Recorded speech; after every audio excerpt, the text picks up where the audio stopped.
Hi friends, welcome to Praveen sir classes. మొదటిసారి మన YouTube ఛానల్ని చూస్తున్న ప్రతి ఒక్క అభ్యర్థి ఇప్పుడే మన ఛానల్ని సబ్స్క్రైబ్ చేయండి. ఈ వీడియో కనుక నచ్చినట్లయితే లైక్ చేయండి. మీ ఫ్రెండ్స్ అందరికీ, పోటీ పరీక్షలకు ప్రిపేర్ అవుతున్న ప్రతి ఒక్క ఆస్పిరెంట్కి ఈ వీడియో లింక్ని షేర్ చేయండి. ఇక ఈరోజు డిసెంబర్ 13th, 2025 వార్తలు నిలిచిన కరెంట్ అఫైర్స్ టాపిక్స్లో టాప్ 5ని ఈ వీడియోలో డిస్కస్ చేద్దాం. వీడియోని చివరి వరకు చూడండి. ఫస్ట్ టాపిక్ వచ్చేసి మన ఆంధ్రప్రదేశ్ రాష్ట్రంలోని శ్రీకాకుళం జిల్లాకి ప్రత్యేకం పొందూరు ఖాదీకి జిఐ ట్యాగ్ రావడం జరిగింది. ఈ విషయం పట్ల శ్రీకాకుళం జిల్లాకు చెందిన ఎంపీ, ప్రస్తుతం కేంద్ర మంత్రిగా ఉన్నారు, మినిస్ట్రీ ఆఫ్ సివిల్ ఏవియేషన్కి సంబంధించి కన్సర్న్ మినిస్టర్గా ఉన్న కింజరపు రామ్మోహన్ నాయుడు గారు ప్రత్యేకంగా ఎక్స్ వేదికగా దీని యొక్క ప్రత్యేకతని కూడా మనతో పంచుకోవడం జరిగింది. ఈ కంటెక్స్ట్లో పొందూరు ఖాదీకి సంబంధించి ప్రత్యేకత చూద్దాం. ఎట్ ద సేమ్ టైం ఇప్పటివరకు మన ఆంధ్రప్రదేశ్ రాష్ట్రం నుండి జిఐ ట్యాగ్ పొందిన ప్రోడక్ట్స్ ఏంటి, అవి ఏ ప్రాంతానికి సంబంధించినవి ఒక్కొక్కటిగా చూద్దాము. ఇక్కడ అబ్జర్వ్ చేస్తే first basics, GI tag geographical indication tag.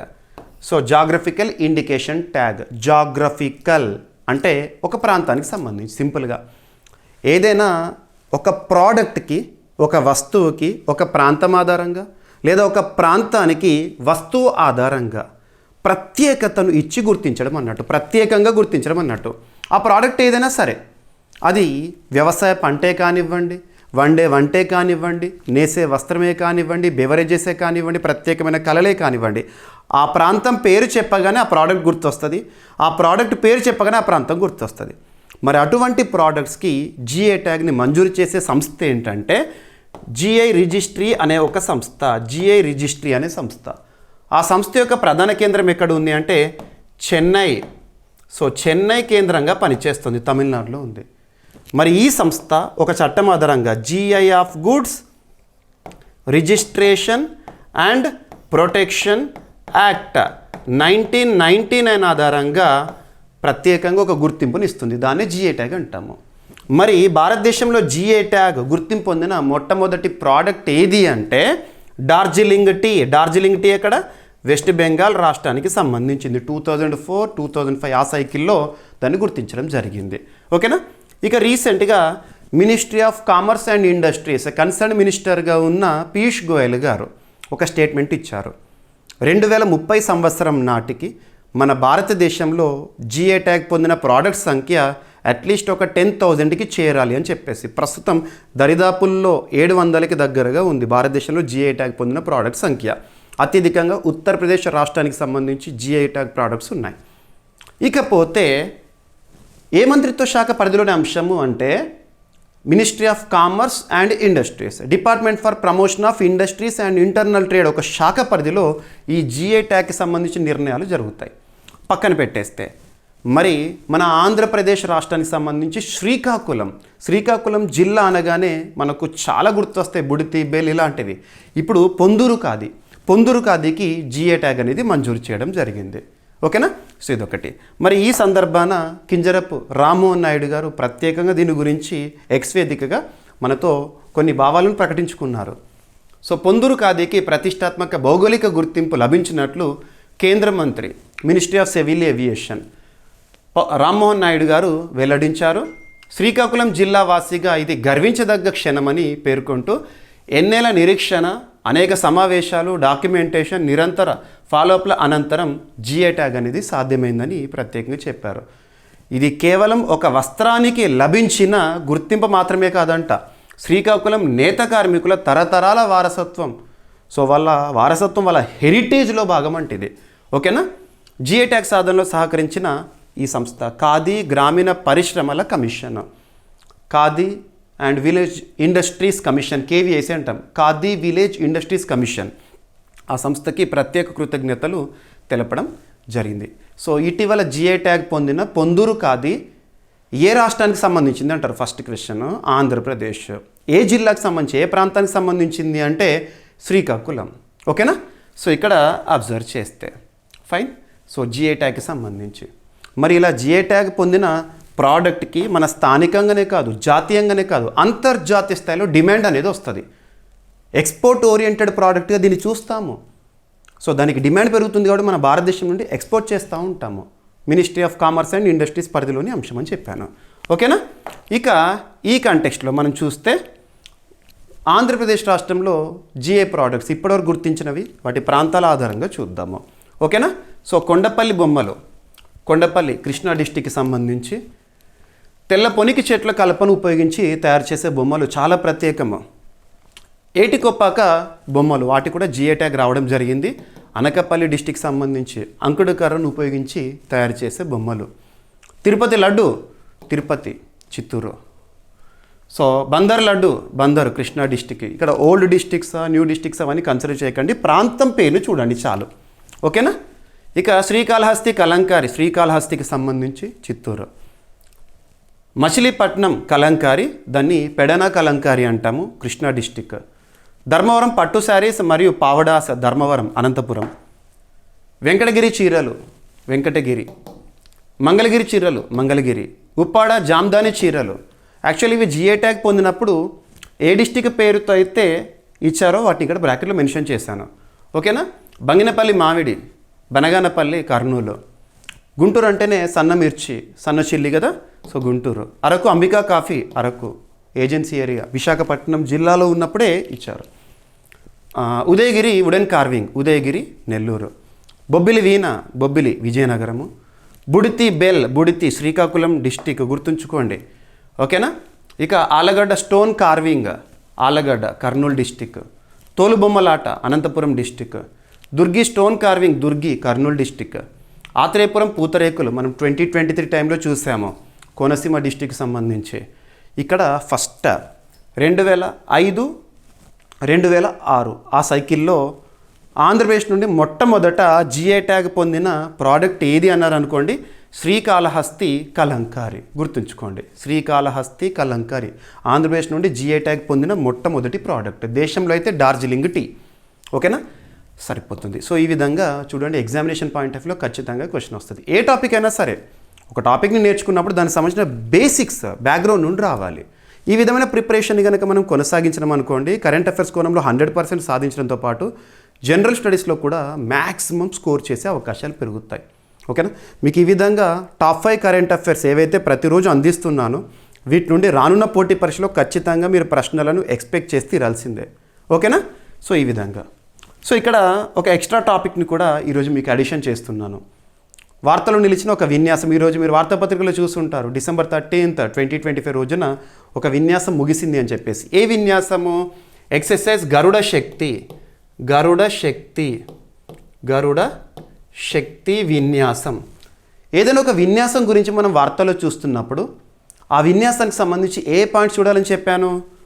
వార్తలో నిలిచిన విన్యాసం పేరేంటి, ఆ విన్యాసంలో ఎన్ని దేశాలు పాల్గొంటాయి, ఆ దేశాల పేర్లేంటి, ఆ దేశాల పేర్లు. నెక్స్ట్ ఆ విన్యాసము త్రివిధ దళాల్లో ఎవరికి సంబంధించింది? ఓకేనా? త్రివిధ దళాలు ఎవరికి సంబంధించింది? ఆ విన్యాసానికి, ఈ సంవత్సరం వార్తలు ఇచ్చిన విన్యాసానికి ఆతిథ్య ప్రాంతం లేదా ఆతిథ్య దేశం ఏంటి? నెక్స్ట్ ఈ సంవత్సర విన్యాసము ఎన్నవ ఎడిషన్? చరిత్రలో మొదటిసారి ఈ పేరుతో విన్యాసము ఎప్పుడు ప్రారంభమైంది? అండ్ మిస్లీనియస్ ఇతర అంశాలు దానికి సంబంధించి చూడాలి. మరి ఎందుకు ఇప్పుడు నేను అడిషన్గా ఇస్తున్నాను ఈ టాపిక్ అంటే, నిన్న ముగిసింది, ఈరోజు వార్తాపత్రికలో చూసాము. సో విజయవంతంగా ముగిసిన గరుడ శక్తి విన్యాసం అని చెప్పేసేసి కాబట్టి చెప్తున్నాను. మీకు టాప్ 5 టాపిక్స్లో దీన్ని నేను నంబర్గా ఇవ్వట్లేదు. ఓకేనా? సో ఇక్కడ అబ్జర్వ్ చేస్తే విన్యాసం పేరు వచ్చేసేసి గరుడ శక్తి. ఎన్ని దేశాలకు సంబంధించి అంటే 2 దేశాలకు సంబంధించి. ఏంటా 2 దేశాలంటే భారత్, ఇండోనేషియా. త్రివిధ దళాల్లో ఎవరికి సంబంధించింది అంటే స్పెషల్ ఫోర్సెస్ లేదా సైనిక రంగానికి సంబంధించి, స్పెషల్ ఫోర్సెస్ లేదా సైనిక రంగానికి సంబంధించి. ఆతిథ్య ప్రాంతం లేదా ఆతిథ్య దేశం ఏదంటే భారత్. ఈసారి భారత్ ఆతిథ్యంలో జరిగిన లేదా ముగిసిన విన్యాసం భారతదేశంలోని హిమాచల్ ప్రదేశ్ రాష్ట్రంలో బ్యాక్లో అనే ఒక ఏరియాలో ముగిసింది. December 3rd ప్రారంభమైంది, 3rd December రోజున అండ్ December 12th రోజున ముగిసింది. అంటే నిన్నటితో ముగిసింది. ఈరోజు వార్తాపత్రికల్లో చూసాము. ఓకేనా? మరి ఎన్నవ ఎడిషన్ ఈ సంవత్సరం అంటే 10th ఎడిషన్. చరిత్రలో మొదటిసారి గరుడ శక్తి విన్యాసం ఎప్పుడు ప్రారంభమైందంటే 2012 ఇయర్లో. ఇక మిస్లీనియస్, మరి ఇందులో స్పెషల్ ఫోర్సెస్ అంటున్నాను కదా, పారాషూట్ రెజిమెంట్ వారు మన భారతదేశం నుండి పార్టిసిపేట్ చేయడం జరిగింది. ఒక మాటలో చెప్పాలంటే భారత్ ఇండోనేషియా సంయుక్త సైనిక విన్యాసం 10వ ఎడిషన్ రీసెంట్గా ముగిసింది. సో ఈ విధంగా చూడాలి, సింపుల్గా మీరు ప్రాక్టీస్ చేయండి, సులభంగా గుర్తుంటుంది. ఏ పోటీ పరీక్షనా, ఏ స్థాయి పోటీ పరీక్షనా మనం ఇచ్చిన ఇన్ఫరెన్సెస్లో సులభంగా యాక్యురేట్ ఆన్సర్ని గుర్తించగలుగుతాం. ఇది వాస్తవం. ఓకేనా? ఇక ఈరోజు సెకండ్ టాపిక్ వచ్చేసి కేంద్ర క్యాబినెట్ నిర్ణయాలు. డిసెంబర్ 12, 2025 రోజున కేంద్ర క్యాబినెట్ సమావేశం జరిగింది. సో యూనియన్ క్యాబినెట్ సమావేశము, ఆ సమావేశంలో తీసుకున్న నిర్ణయాలు, వేటికి ఆమోదం తెలిపారు. వీటి నుండి పోటీ పరీక్షలో క్వశ్చన్స్ వస్తాయి, ఖచ్చితంగా వస్తాయి. మీకు నేను డైలీ కరెంట్ అఫైర్స్ వీడియో చెప్పినప్పుడు కూడా ప్రతిసారి చెప్పేవాడిని. ఓకేనా? యూనియన్ క్యాబినెట్ సమావేశం అంటున్నాను, క్యాబినెట్ మీటింగ్ ఎవరి అధ్యక్షతన జరుగుతుంది? ప్రధానమంత్రి గారి అధ్యక్షతన జరుగుతుంది. Union cabinet meeting is headed by prime minister of India. మరి డిసెంబర్ 12, 2025 రోజున తీసుకున్న నిర్ణయాలు చాలా సంచలన నిర్ణయాలు. వాటికి సంబంధించి ఇప్పుడు మనం ఒక్కొక్కటిగా చూద్దాము. ఓకేనా? సో ఫస్ట్, దేశంలో జనగణన సెన్సస్ అనేది రాబోతోంది. లెక్క ప్రకారం తీసుకుంటే 2021లోనే సెన్సస్ జరగాలి, జనగణన జరగాలి. కాకపోతే బికాజ్ ఆఫ్ కోవిడ్-19 వల్ల చేయలేకపోయారు. సెన్సస్ అనేది ఏ మంత్రిత్వ శాఖ పరిధిలోని అంశం అంటే మినిస్ట్రీ ఆఫ్ హోమ్ అఫైర్స్. ప్రస్తుతం కన్సర్న్ మినిస్టర్గా అమిత్ షా గారు ఉన్నారు. తనే మినిస్ట్రీ ఆఫ్ కోఆపరేటివ్స్కి కూడా కన్సర్న్ మినిస్టర్గా విధులు నిర్వర్తిస్తున్నారు. సెన్సస్ జనగణన అనేది హోమ్ మినిస్ట్రీ పరిధిలోని అంశము. రిజిస్ట్రార్ జనరల్ ఆఫ్ ఇండియా వారు చూసుకుంటారు. అండ్ ఇక్కడ మనకు జాబితాల గురించి చూస్తాము, కేంద్ర జాబితా, రాష్ట్ర జాబితా, ఉమ్మడి జాబితా అని.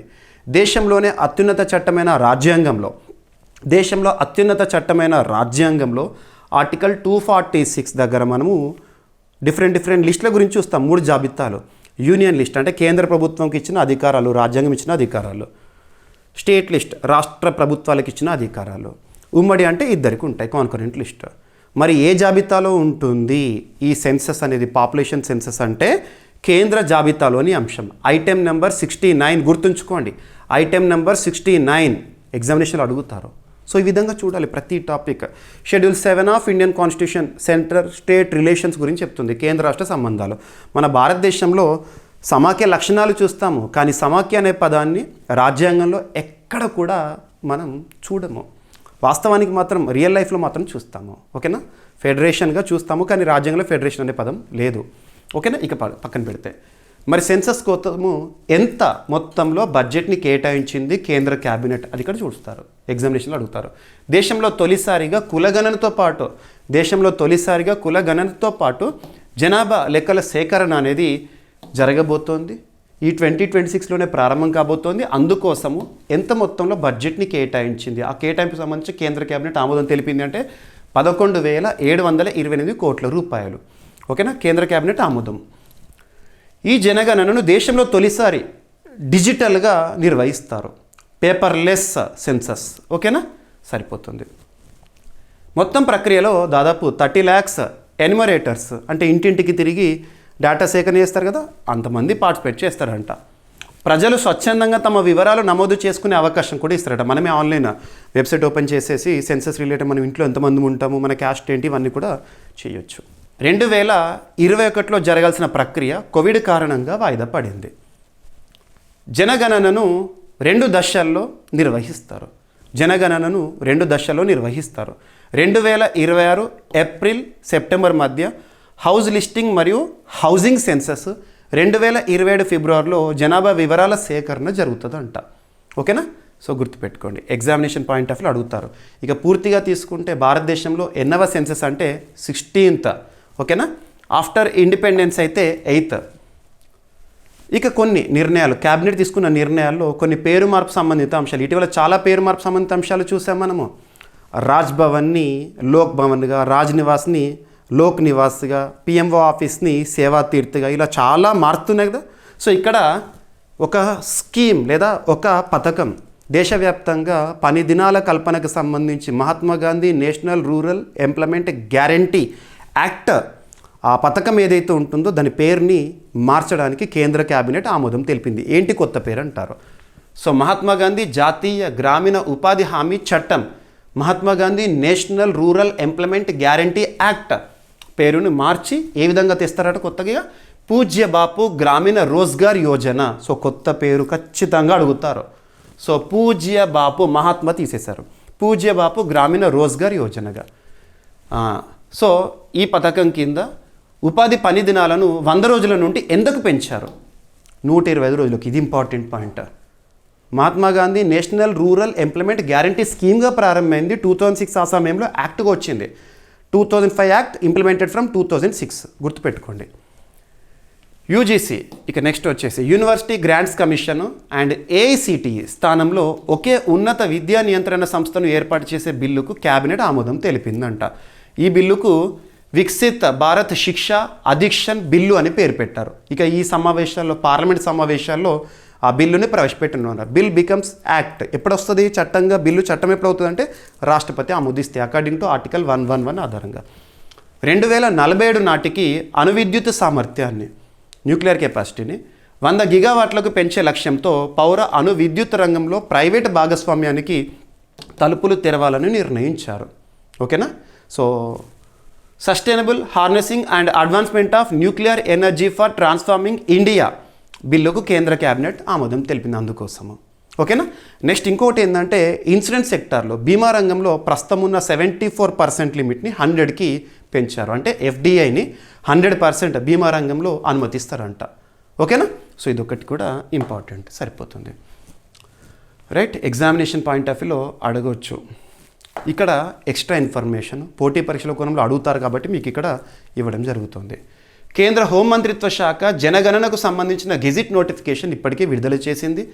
16 ఏళ్ల తర్వాత దేశంలో జరగబోయే సెన్సస్ 2011 తర్వాత 2021లో జరగాలి, కానీ కోవిడ్ కారణంగా వాయిదా పడుతూ వచ్చింది 16 ఏళ్ల తర్వాత. ఓకేనా? 2 దశల్లో జరుగుతుంది. స్వాతంత్రం తర్వాత 8వది, దేశంలో మొత్తం అయితే 16వ జనగణన. ఇది ప్రత్యేకతలు. 1931 తర్వాత మొదటిసారి జనగణనతో పాటు కులగణన, స్వాతంత్రం తర్వాత అయితే మొదటిసారి. ఓకేనా? సో జనగణన చట్టం ఏ ఇయర్? 1948 సెక్షన్ 3 ప్రకారం కులగణన కూడా జరుగుతుంది. ఇది ఒకటి ఇంపార్టెంట్. ఓకేనా? అడుగుతారు. భారతదేశంలో మొదటి జనగణన 1872 లార్డ్ మాయో దేశంలో చంపబడ్డాడు. ఇవన్నీ కూడా మీకు హిస్టరీలో ఐడియా ఉండి ఉంటాయి కదా. అధికారిక తొలి జనగణన 1881లో, స్వాతంత్రం తర్వాత మొదటిసారి ఇప్పుడు జరిగింది 1951లో, చివరి గణన 2011లో. అడగవచ్చు. మరి ఎందుకు జనగణన యొక్క ఉద్దేశం ఏంటి, ఎందుకోసము? ఓకేనా? సో ప్రభుత్వ అభివృద్ధి కార్యక్రమాలు, సంక్షేమ పథకాల రూపకల్పన కోసము పాపులేషన్ సెన్సస్ అనేది కావాలి. ఎందుకంటే దేశంలో ఎంతమంది జనాభా ఉన్నారో తెలిస్తేనే కదా ఏ నిర్ణయమైనా తీసుకోవాల్సింది. ఓకేనా? సరిపోతుంది. ఇక నెక్స్ట్, నార్కో పరీక్షలపై సుప్రీంకోర్టు కీలక తీర్పు ఇచ్చింది. బలవంతంగా నార్కో పరీక్షలు చేయకూడదు, ఆ కెమికల్స్ వాడి నిజాన్ని సేకరించే ప్రక్రియ అనేది చేయకండి అని చెప్పేసేసి ఇక్కడ రాజ్యాంగంలో ఒక ఆర్టికల్ లింక్ చేశారు. దేశంలోనే అత్యున్నత చట్టమైన రాజ్యాంగంలో పార్ట్ 3 ప్రాథమిక హక్కులు ఉంటుంది కదా. సో ప్రాథమిక హక్కులు ఆర్టికల్ 12 నుండి 35 వరకు మనకు నేర్చుకుంటాము. అందులో భాగంగా ఆర్టికల్ 20 క్లాజ్ 3ని ఇక్కడ లింక్ చేశారు. మరి అలా బలవంతంగా నార్కో పరీక్షలు నిర్వహించడం అనేది ఆర్టికల్ 20 క్లాజ్ 3ని, ఈ ఆర్టికల్ని వైలేట్ చేయడమే, ప్రాథమిక హక్కులకు ఉల్లంఘన అని సుప్రీంకోర్టు ధర్మాసనం చెప్పింది. సో ఇక్కడ బలవంతంగా నార్కో అనాలిసిస్ పరీక్ష. నార్కో అనాలిసిస్ అంటే ఏంటంటే మన శరీరంలోకి ఒక డ్రగ్ లేదా కెమికల్ ఇచ్చేసేసి మనము సింపుల్గా స్పృహ ఏమంటాము ట్రాన్స్లోకి తీసుకెళ్ళి వాస్తవాలను, నిజాలను రాపట్టడము. అందుకోసము ఏం డ్రగ్స్ ఇస్తారు? సోడియం పెంటనాల్ అటువంటివి ఉపయోగిస్తారు. నార్కో టెస్ట్లో సోడియం పెంటనాల్ అటువంటివి ఇస్తారు. ఓకేనా?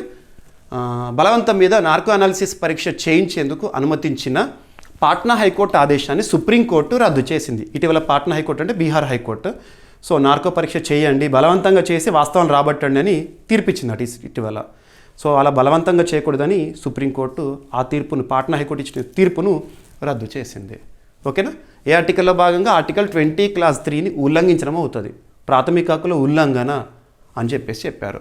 ఇక ఆర్టికల్ 20 క్లాజ్ 3 ఏ వ్యక్తిని కూడా బలవంతంగా తన నేరాన్ని ఒప్పుకునేలా చేసుకోవడం కానివ్వండి, ఇటువంటివన్నీ కూడా ఆ పరిధిలోకి వస్తాయి. సింపుల్గా చెప్పాలంటే self incrimination is prohibited. Self incrimination is prohibited ఈ సీన్ according to which article of Indian constitution అంటారు. ఆర్టికల్ 20 క్లాజ్ 3 గుర్తుపెట్టుకోండి. ఓకేనా? సో నార్కో పరీక్షలో సోడియం పెంటనాల్ వంటి నిద్రాకర ఔషధాలు ఇంజెక్ట్ చేసి వ్యక్తిలో నిరోధక శక్తిని తగ్గించి దాచిపెట్టుకున్న సమాచారం ఏదైతుందో గోప్యతగా ఉన్న సమాచారాన్ని వెలికి తీయడం అని చెప్పేసి చెప్తున్నారు. ఇది పాలిగ్రాఫ్, బ్రెయిన్ మ్యాపింగ్ వంటి అహింసాత్మక విచారణ పద్ధతిగా పరిగణించబడుతుంది. హింస లేకుండా మన లోపల ఉన్న సీక్రెట్స్ అన్నీ కూడా బయటికి రాబట్టడము. గోప్యత కూడా ప్రాథమిక హక్కే, ఆర్టికల్ 21లో భాగము, జీవించే హక్కులో భాగము. Justice Puttaswamy versus union of India case 2017 ఆ టైంలో మనం చూసాము. ఓకేనా? సో కొన్ని కేసెస్ని ఇక్కడ లింక్ చేసుకోవాలి. Selvi versus state of Karnataka 2010. ఏదైనా ఒక కేసు గురించి చూసినప్పుడు ఆ కేసుని పూర్తిగా చూడండి. Selvi versus state of Karnataka, A year? 2010. ఈ కేసులో సుప్రీంకోర్టు స్వచ్ఛంద సమ్మతి లేకుండా నార్కో పాలిగ్రాఫ్ బ్రెయిన్ మ్యాపింగ్ పరీక్షలు చేయరాదని తీర్పునిచ్చిందంట గతంలోనే. ఓకేనా? ఇప్పుడు దీన్ని మరొకసారి చెప్పారు supreme court. And Amlesh Kumar versus state of Bihar 2025 కేసులో పాట్నా హైకోర్టు బలవంతపు నార్కో పరీక్షకు అనుమతినిచ్చింది. దీనిని సుప్రీంకోర్టు రాజ్యాంగ విరుద్ధమని రద్దు చేసింది. సో ఇటువంటి కేసెస్ని లింక్ చేసుకోవాలి. ఇక article 20 class 3 of Indian constitution ఏం చెప్తుంది? వ్యక్తిని తనని తాను దోషిగా నిరూపించుకునేలా బలవంతం చేయరాదు, ఓకేనా, అనే హక్కును హామీ ఇస్తుంది. ఓకేనా? ఇక మేనకా గాంధీ కేసు 1978 తీర్పు చెప్పిన గోల్డెన్ ట్రయాంగిల్ ఆర్టికల్స్ ఏంటి? 14, 19, 21 వాటి మరొకసారి పునరుద్ఘాటించారు. సుప్రీంకోర్టు దేశంలోని అత్యున్నత న్యాయస్థానం. రాజ్యాంగంలో పార్ట్ 5లో ఆర్టికల్ 124 నుండి 147 వరకు మనం చూస్తాం సుప్రీంకోర్టుకు సంబంధించి.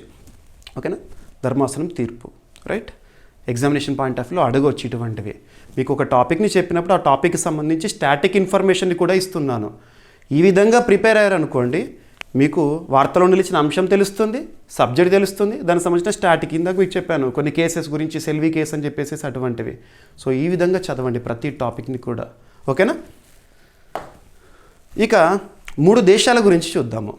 3 దేశాలు, ఒకటి ఇటలీ, 2 ఆస్ట్రియా, 3వది బల్గేరియా. ఈ 3 దేశాలు కూడా ఈరోజు న్యూస్లో ఉన్నాయి.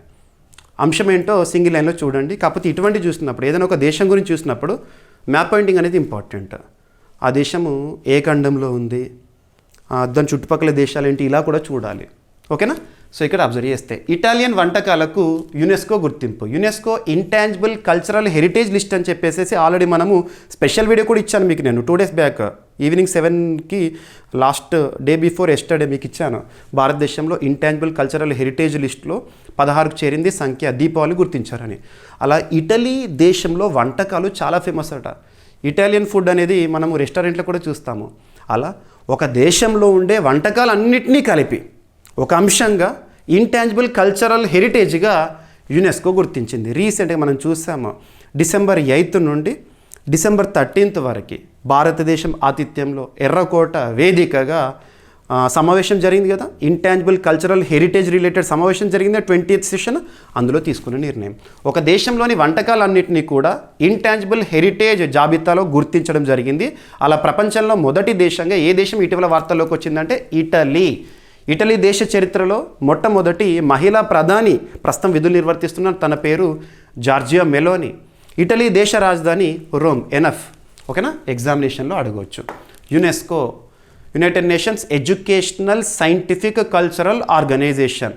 ఓకేనా? 1945 November 16న ఏర్పాటైంది. ప్యారిస్, ఫ్రాన్స్ కేంద్రంగా పనిచేస్తుంది. ఖాలిద్ ఎల్ ఎనానీ గారు ప్రస్తుతం డైరెక్టర్ జనరల్గా విధులు నిర్వర్తిస్తున్నారు. తను ఈజిప్ట్ దేశానికి చెందిన వ్యక్తి.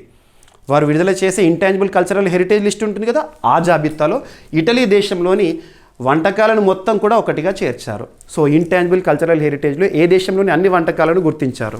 ఏదో ఒక్క వంటకం కాదు. ఇక్కడ మనం రీసెంట్గా మనం చూసాము, లక్నో అంటే అవధ్ వంటకాలకు ఫేమస్. అలా ఒక వంటకం ఒక ప్రాంతం దేశంలోని వంటకాలన్నింటినీ కూడా ప్రత్యేకంగా గుర్తించడం, అలా గుర్తించిన మొట్టమొదటి దేశంగా. ఓకేనా? ఇటలీ. Superlative topic. ఓకేనా? సరిపోతుంది. ఆ గుర్తింపు శీర్షిక పేరు ఏంటంటే Italian cooking between sustainability and biocultural diversity. సరిపోతుంది. ఓకేనా? ఇటలీ ఐరోపా ఖండంలోని ఒక దేశము. రైట్? సరిపోతుంది. ఇటాలియన్ కుకింగ్ అనే పేరుతో ఇటలీ వంటకాలు అన్నిటినీ కూడా గుర్తించడం జరిగింది. Right? Euro is the currency of Italy. ఇక ఆస్ట్రియా దేశం గురించి మనం తరచూ చూస్తాము. Vienna is the capital of Austria అని చెప్పేసి. United Nations office on drugs and crime headquarter ఆస్ట్రియాలో ఉంటుంది, వియన్నాలో ఉంటుంది అని ఇలా చూస్తాము. సో ఆస్ట్రియాలో 14 ఏళ్లలోపు బాలికలకు పాఠశాలల్లో హిజాబ్ నిషేధం అనేది న్యూస్లోకి వచ్చింది ఈరోజు. అందుకోసం చట్టాన్ని కూడా అమల్లోకి తీసుకువచ్చింది ఆస్ట్రియా అక్కడ ఛాన్సలర్ ఉంటారు, వాళ్ళు తీసుకున్న నిర్ణయం. సో ఎందుకంటే ఇది బాలికలకు స్వేచ్ఛనివ్వడము, ఇలాంటి నిర్బంధం అనేది బాలికలపైన ఉండకూడదు, హిజాబ్ ఖచ్చితంగా ధరించాలనే రూల్ ఉండకూడదు అని చెప్పేసి పాఠశాలల్లో కానివ్వండి ఎక్కడైనా హిజాబ్ని నిషేధం చేస్తారు. ఇక వాళ్ళకి స్వేచ్ఛను ఇస్తున్నామని చెప్పేసి ఆస్ట్రియా ప్రభుత్వం తీసుకున్న నిర్ణయం. ఓకేనా? సో ఆస్ట్రియా ఐరోపా ఖండంలోని ఒక దేశం. సింగిల్ లైన్లో గుర్తుపెట్టుకోండి సరిపోతుంది. ఆస్ట్రియా పార్లమెంటు 14 ఏళ్లలోపు బాలికలు ప్రభుత్వ ప్రైవేట్ పాఠశాలలో హిజాబ్, బుర్కా వంటి ముస్లిం తల కప్పుకునే దుస్తులు ధరించడాన్ని నిషేధించే చట్టంను ఆమోదించింది. ఓకేనా? సరిపోతుంది. ఒకవేళ ఖచ్చితంగా హిజాబ్ ధరించాలి అని పదే చెప్పే పేరెంట్స్ ఉంటారు కదా, వాళ్ళు ఈ చట్టాన్ని ఉల్లంఘించినట్లయితుంది. అట్లా ఉల్లంఘిస్తున్నట్ట వాళ్ళపైన ఫైన్ కూడా విధిస్తారంట. ఓకేనా? అణచివేత నుండి రక్షించడం, బాలికలను వారికి స్వేచ్ఛను కల్పించడము లక్ష్యమని ప్రభుత్వం తెలిపింది. సరిపోతుంది. రైట్. ఆస్ట్రియా రాజధాని వియన్నా, కరెన్సీ యూరో. ప్రస్తుతము ఛాన్సలర్గా ఎవరున్నారంటే క్రిస్టియన్ స్టాకర్. ఓకేనా? సరిపోతుంది. ఇప్పటికే యూరోప్లో చాలా దేశాల్లో హిజాబ్ నిషేధము ప్రభుత్వ పాఠశాలలో కానివ్వండి, ప్రైవేట్ పాఠశాలలో కానివ్వండి అనేది చూసాము. హిజాబ్ అంటే ఏంటంటే తల వరకు చుట్టుకునే ఒక వస్త్రము, బుర్కా అంటే కంప్లీట్గా. ఓకేనా? ఇక ఇంకొకటి బల్గేరియా, ఐరోపా ఖండంలోని ఒక దేశము. బల్గేరియా క్యాపిటల్ ఏంటి? సోఫియా. బల్గేరియా ప్రభుత్వము దిగిపోయింది. ఆ దేశ ప్రధాని రాజీనామా చేశారు జెన్జెడ్ ఉద్యమాల కారణంగా. ఇటీవల జెన్జెడ్ ఉద్యమాలను మనం చూస్తున్నాం. చాలా దేశాల్లో ప్రభుత్వాలు కూలిపోతున్నాయి. బంగ్లాదేశ్లో చూసాము, నేపాల్లో చూసాము. ఇప్పుడు బల్గేరియా ఐరోపా ఖండంలో దేశ అవినీతిని సంస్కరణలను ప్రశ్నించారు. అలా చాలా నిర్ణయాలు ఆ యువతను కన్సిడర్ చేసేసి రోడ్ల పైన ఉద్యమాన్ని చేశారు. చివరికి ప్రధాని రాజీనామాకి కారణం. ఇక్కడ రాజీనామా చేసిన ప్రధాని ఎవరని అడుగుతారు. సో ఇక్కడ బల్గేరియా చూడండి, క్యాపిటల్ సోఫియా, ఐరోపా ఖండంలోని ఒక దేశము. సో బల్గేరియాలో ప్రధానమంత్రి రోజెన్ జెలియాజ్కోవ్, ఇటీవల రోజెన్ జెలియాజ్కోవ్ ఏ దేశ ప్రధానిగా రాజీనామా చేశారు అని అడుగుతారు. కారణం ఏంటి? జెన్జెడ్ ఉద్యమాల కారణంగా. సరిపోతుంది. ఓకేనా? నిరసనలు ప్రధానంగా అవినీతి, ఆర్థిక విధానాలపై అభిప్రాయం లేకపోవడం మరియు 2026 బడ్జెట్ ప్రతిపాదనపై నేతృత్వం చేసిన యువత ఆధ్వర్యంలో జరిగినాయి. జెన్జెడ్ ఉద్యమాల కారణంగా ప్రభుత్వానికి రాజీనామా చేసిన, ప్రధానమంత్రి పదవికి రాజీనామా చేసిన ప్రధాని పేరు గుర్తుంచుకోండి, ఏ దేశమో గుర్తుంచుకోండి. ఎనఫ్. ఎగ్జామినేషన్లో డైరెక్ట్ అడుగుతారు. మీకు సింపుల్గా చెప్తున్నాను టాపిక్ని. ఓకేనా? సరిపోతుంది. రైట్. సో ఈ ఇయర్లోనే వార్తల వ్యక్తిగా చూసాము, బల్గేరియా ప్రైమ్ మినిస్టర్గా ఇప్పుడు రాజీనామా చేశారు. బల్గేరియా అధ్యక్షుడు ఎవరున్నారంటే రూబెన్ రాదేవ్. ఓకేనా? సరిపోతుంది. ఓకేనా? సో ఈ టాపిక్స్ని చూడండి. టాప్ 5 ఆఫ్ ద డే కానీ ఒక టాపిక్ ఎక్కువగానే చెప్పాను డిఫెన్స్ సంబంధించి. సో ప్రతి టాపిక్ని కూడా ఇలా చదవండి. వార్తలు నిలిచిన అంశాన్ని బేసిక్ నుండి చూడండి. ఏదైనా దేశం వార్తలోకి వస్తే కరెన్సీ ఏంటి, క్యాపిటల్ ఏంటి, ప్రభుత్వం ఎవరున్నారు, కొన్ని సందర్భాల్లో వాళ్ళది ఏ పార్టీ, అది కూడా చూడాలి. ఓకేనా? ఇవి ఈరోజు టాప్ 5 ఆఫ్ ద డే. ప్రతి ఒక్కరు ప్రతిరోజు నేను అందించే టాపిక్స్ని చూడండి. మీకు ఈవినింగ్ 7 o'clock ఏదో ఒక రూపంలో మీకు సబ్జెక్ట్ కంటెంట్ ఇచ్చే ప్రయత్నం చేస్తాను. మన ఛానల్ని సబ్స్క్రైబ్ చేయండి, మన యాప్ని ఇన్స్టాల్ చేసుకోండి ప్రతి ఒక్కరు కూడా. GVK study circle app. ఓకేనా? పోటీ పరీక్షలకు ఉపయుక్తంగా ఉండే కంటెంట్ వివిధ కోర్సుల రూపంలో అందుబాటులో ఉంది, చూడవచ్చు. ఓకేనా? ఇక రిమైనింగ్ ఏమైనా topics top 5 of the day రూపంలో రేపటి రోజున మనం చూద్దాము. సో ఏ రోజు వార్తల్లో ఉన్న టాపిక్స్ని ఆ రోజే ఆ టాపిక్స్లో నుండి ప్రయారిటీ టాపిక్స్ని ఎంపిక చేసి మీకు చెప్తున్నాను. ఓకేనా? ఇక December 1st to 15th వరకు కరెంట్ అఫైర్స్ మొత్తాన్ని కూడా కంపైల్ చేసి సెగ్మెంట్ వైజ్గా మీకు December 15th or 16th నుండి మన యూట్యూబ్ ప్లాట్ఫామ్లో అప్లోడ్ చేస్తాను. ప్రతి ఒక్కరు ప్రతి వీడియోని చూడండి. మళ్ళీ కలుద్దాం. Thank you.